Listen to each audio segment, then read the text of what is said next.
嗨，大家好，我是冒险猪。继上一集我们从名古屋出发到郡上八幡后，隔一天又坐着高速巴士到了飞陀高山老街这一带来旅游。今天我们要一起在高山老街吃逛逛，并且冒险猪会介绍一款官方出的特惠券，用这个特惠券到飞陀之里参观的话，非常的超值。那就准备出发吧。我们一早就从郡上八幡城下町 Plaza 坐公车出发，再走7-8分钟就会抵达前往高山的高速巴士站。从郡上八幡城下町到高速巴士站的详细说明，冒险猪会写在影片说明给大家参考。结果没有想到，原本9点06分就应该抵达的 JR 东海巴士，已经超过了9点40分还没到。虽然知道高速巴士偶尔会小迟到，但是心中还是非常的不安。打电话去巴士中心询问之后呢，对方表示巴士还没抵达，要我们继续等待。就这样，我们在大热天中的交流道边等待着，旁边还有小型熊出没的警告标示。后来巴士司机说，高速公路上有车祸，全部的车子都塞在路上。其实不论坐电车或者是巴士，都有可能遇到状况。幸好我们最后还是平安的抵达高山了。到了高山农废巴士中心后呢，要做2件事情。第一就是寄放行李，再来呢就是买 coupon。农废巴士的官网上有出不同的套票，我们这一次买的是75与 Special Coupon， 可以在老街上的指定飞陀牛、甜点、咖啡厅、贩售酒的商店、土产店呢，用这个券来换取当店的食物之外，还有飞陀之里的门票，另外有5张巴士乘车券可以使用，所以到飞陀之里的交通费也包括在里面。特惠券搭配的店家呢，都是高山老街里面口碑很高的店家。A 到 D 的不同种类食物，每一种类呢只可以选择1个店家。这张票券的价格是2600日元。如果你有想到飞陀之里的话，就建议可以考虑买这张套票。光是门票加上来回的公车费就要1000日币。那今天我们就是用这一張 coupon 来边走边逛哦。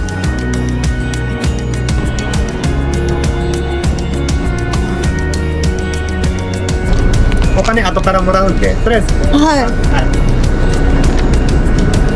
很可惜的是，我们因为早上浪费了1个半小时等车，没有办法去宫川早市，所以高山的第一站就是飞陀之里。从农飞巴士中心到飞陀之里的车程约10分钟，但是因为平均45分钟才有1班车，所以建议先查好巴士时间表，才可以让时间有效的分配哦。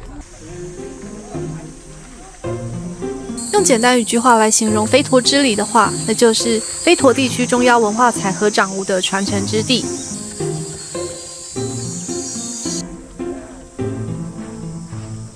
在第2次世界大战之前，日本的岐阜县山区其实有很多的合掌村。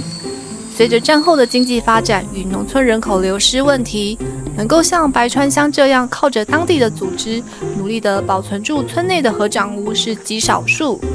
在1960年代，玉母屿水坝开始兴建之后，许多美丽的合掌屋就跟着水坝沉入了水底。飞陀之里则是将当时飞陀地区30件合掌屋移建到高山这里，让这些重要的文化财免于沉入水坝底下的命运。现在这些美丽的合掌屋则是展示了当时人们生活所使用的农具与生活工具，以博物馆的方式呢，让大家能够了解以前飞陀地区的农村文化。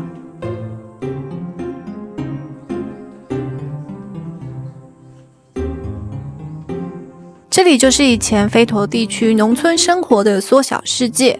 可以了解到以前飞陀地区的人们除了种田之外，也有饲养家畜。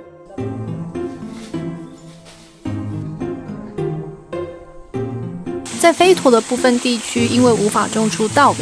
因此当地的人们会利用水车将山里面产的蕨菜根磨成粉作为主食。在交通不便的岐阜山区里面过着自给自足的生活之外，在这边也能够看到跟白川乡一样的合掌屋，有展示白川乡特有的养蚕生活，并且织成丝布作为经济的收入来源。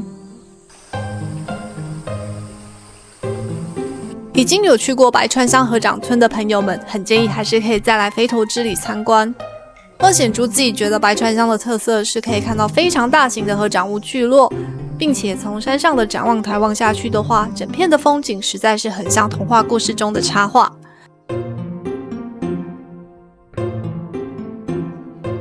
飞陀之里这里的特色则是每一间屋子内的展示物非常的完整，甚至养蚕生活的工具展示比排川乡的合掌屋更为丰富。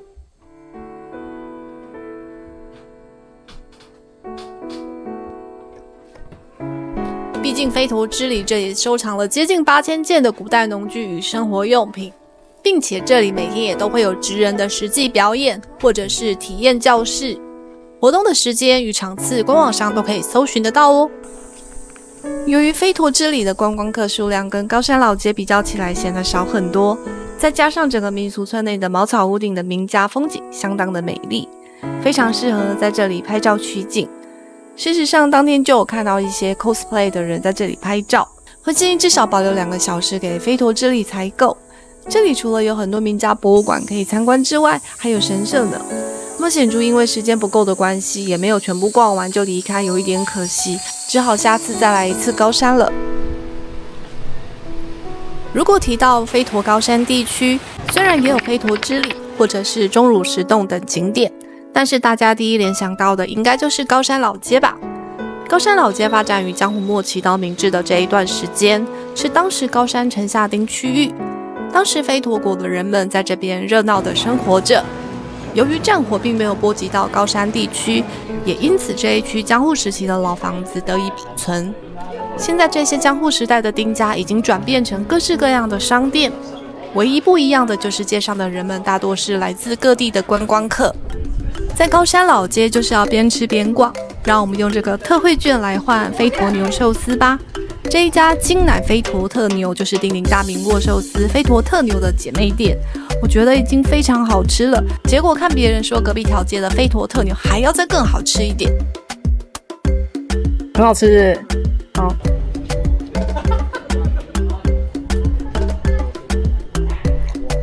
再来就是甜点，用特惠券可以选择人气度超高的高山布丁亭，或者是茶乃雅的鲷鱼烧宝宝。我们是选择了茶乃雅，我们2个人各选了双麒麟跟鲷鱼烧宝宝来吃，跟大家推荐选鲷鱼烧宝宝，毕竟是他们家的招牌，外皮薄薄脆脆的，内馅呢有一点 Q 弹。冰淇淋的话就比较普通一点。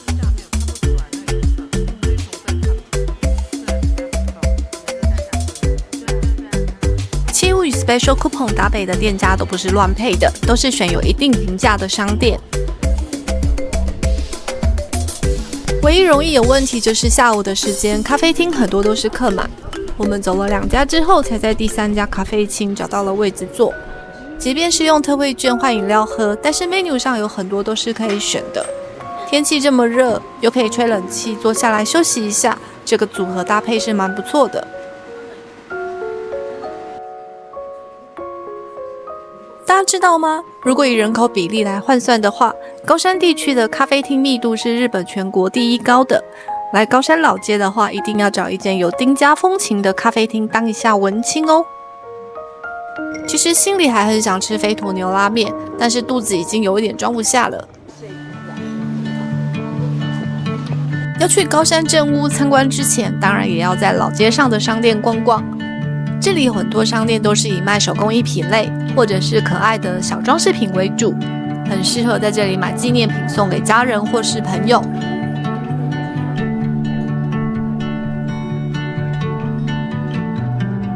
当然也有比较高档与质感的工艺品商店。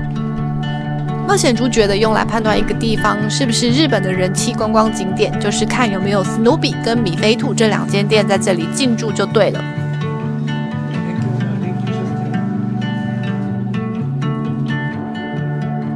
虽然我们也有逛 Snoopy 的店，但是这一次逛下来觉得米菲兔的商品比较可爱一点，就在这里也买了不少东西，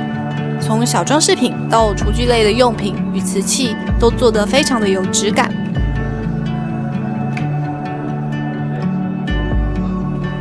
而且还有飞陀高山的限定商品。我觉得它的这个比那个比更好吗？对，它这个做还蛮厚。好，那我买。冒险猪还蛮喜欢买日本的小毛巾，擦汗跟擦手都非常的方便。已经很久没有逛米菲兔了，不知道是不是这一家米菲兔的产品类别特别多，每一样都做得很好看，可以的话很想全部都买下来。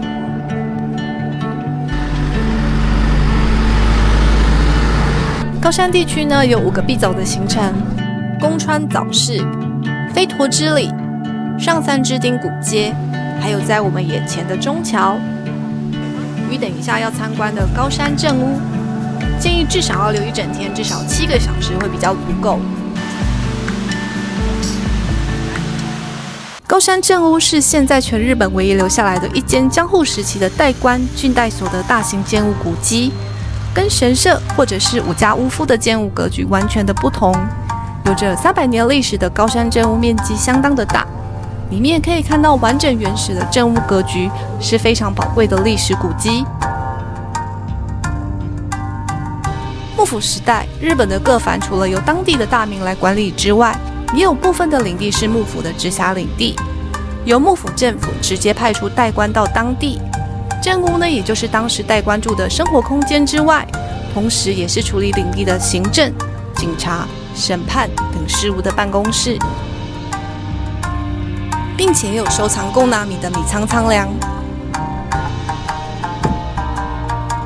如果用现代可以理解的方式来解释的话，代官郡代所就是类似地方政府办公机关兼官员的宅邸，只是不像现代一样，每个不同行政单位各有自己一栋的办公大楼。代官郡代所是结合很多机关功能的大型建物，因此还有文书室或者是客人的等候室。因为同时代官也住在这里，还有庭院或者是女仆人专用的房间等等。整个高山正屋全部看完大概需要至少40分钟左右。整个高山正屋的格局就是从正门走进来后，先是办公空间，正屋的后半部就是官员的起居空间，还有厨房与日式庭院。因此在正屋的后半部有不少具有生活感的展示物，很像日本大河剧里面出现的厨房与厨具。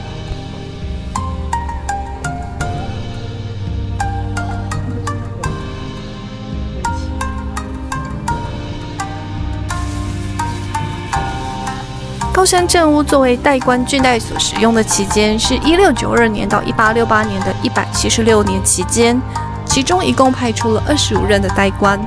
到了明治时期后，就转作为飞陀地区的行政中心使用。这里还同时有幕府时期的法院功能，展示当时拷问嫌疑犯的刑具。那我们在高山的历史巡礼1天也准备结束。准备要坐5点半的高速巴士回到名古屋，在返回名古屋的途中，车子会短短的停在志野高原休息站，大家一定要买这里的双麒麟吃。看到大家排队，冒险主也赶快跟着买来吃，这是我近期吃到最好吃的冰淇淋。那我们下一集见，拜拜。